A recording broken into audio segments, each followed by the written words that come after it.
Who is going to win, Kemi Badenoch or Robert Jenrick? It is all to play for, down to the members now. Robert Jenrick joins us now. Very good to see you this morning. Talking to people now who are watching this, who maybe are members, who've got their chance to vote in all of this, why should they vote for you? I mean, you've talked about policies, not platitudes, but what are the policies that are going to turn the fortunes of the party around? Well, look, good morning. I think there is a profound choice now for the members. What I'm offering are serious policies to tackle the big issues facing our country. On migration, I want us to have a cap set by Parliament for the first time to bring down legal migration in this country to the tens of thousands or even less.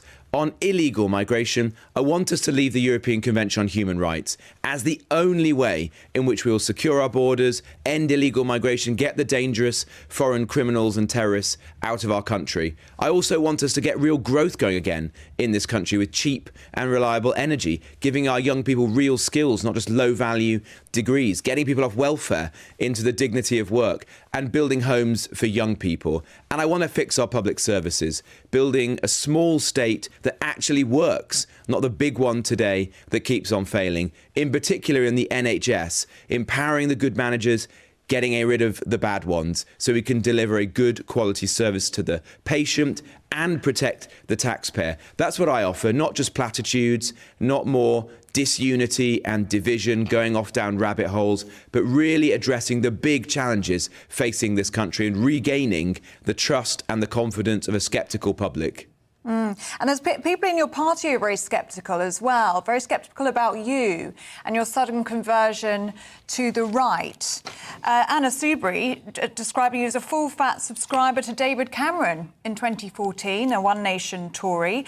And she says you trim your sails to suit whatever political wind is blowing within the Conservative Party. What do you say to that? How genuine are you? Well, look, I'm not worried about the opinion of Anna Soubry, with all due respect. I don't think she's a member of the Conservative Party. I'm not sure she was ever a Conservative. I remember her being a member of the SDP back in the day. Look, my values haven't changed. My values haven't changed. And I believe passionately that this party should occupy the centre ground, the common ground of British politics. And those are the things that millions of people in our country care about, like controlling our borders, being tough on crime, getting homes built for young people, lowering taxes by getting real growth going again in the economy. That's my agenda. It's not about platitudes. It's not about further division or drama. The public is sick of that. They want the Conservative Party to be professional and competent now, and that's what I offer in this leadership race. Well, what is interesting with what you said there, I mean, occupying the centre ground, is that a message which has got across? Because the Telegraph's reporting this morning that a lot of centrists, I mean, what you would call One Nation Conservatives in the party, are apparently, the paper reports, threatening just to bin their ballots because they don't feel they're being represented. Well, I don't mean the centre ground. What I really mean to say is the common ground. I don't think people in this country are just equidistant between left and right. That doesn't exist. What people want are politicians and policies that provide practical solutions to the challenges that they face. And those are on immigration, on the economy, on the NHS, on getting homes built for young people, on crime. Those are the issues I want to focus on. And they are not about left or right. They're about the common ground. And that's where I think we will regain the trust and the confidence of the British public and take the fight to Labour, hold this failing Labour government to account. Can I ask you then, on those key issues, I mean, some would say, the Labour Party is saying you're tainted by the last government. I think, you know, a lot of people would say, well, look, you were Immigration Minister and you did resign because you thought things weren't going in the right direction. But you need to fully address what went wrong, don't you, and why Rishi Sunak was unable to deliver on all the promises he made. Absolutely. But more than anyone else in this leadership contest, I have been clear that the last Conservative government didn't deliver for the British people on some of the most important issues, whether that is on the NHS, the economy, or indeed our borders. And we've got to repent for that. Let's do that now. Let's be honest, painfully honest, about the mistakes that we've made so that we can begin the process of rebuilding trust and confidence. On immigration, look, I fought relentlessly for the biggest changes to our legal migration system ever.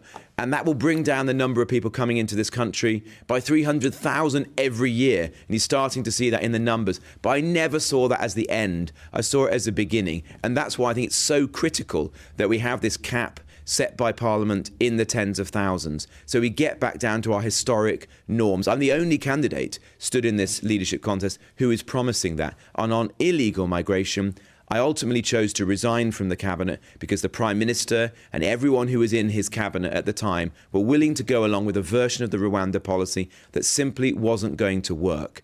I want to end the merry-go-round of legal disputes, get people out of this country who come here illegally within days, not weeks or months. That means you have to leave the ECHR. And the choice for members of the Conservative Party in this election is, are we going to leave it or are we going to remain? I'm for leave. I'm the only candidate who says that. I think it's critical because there is simply no way that we will restore confidence to the public unless we fix this problem of illegal migration. Otherwise, we will continue to lose millions of small C Conservatives to reform or staying at home because they're so disenfranchised by our politics and democracy. I'm not prepared to do that. I want us to add leaving the ECHR to the stable of Conservative policies, win the next general election, get the mandate for that and get on and do it.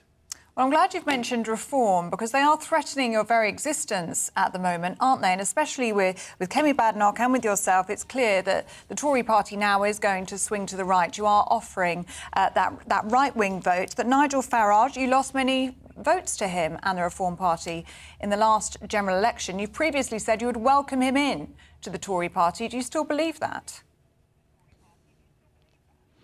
Well, I said that when he was a GB News presenter, not back as the leader of another political party. So it's not practical now that he's leading Reform. I don't think he wants to join the Conservative Party. What I'm going to do is by having very clear positions on the issues that people care about, like legal and illegal immigration, like crime, like extremism, like defence, the issues that millions of small C Conservatives care about and have driven them away from the Conservative Party because they didn't think that we were Conservative enough on these issues.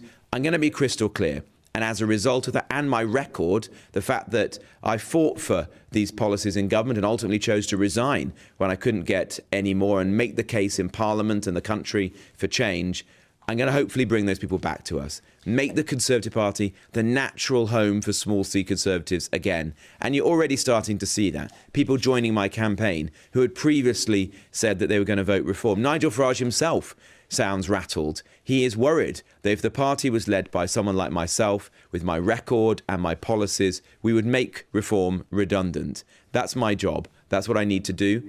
Convince a sceptical public that we are under new management and that we have the leadership and the policies to address these issues once and for all.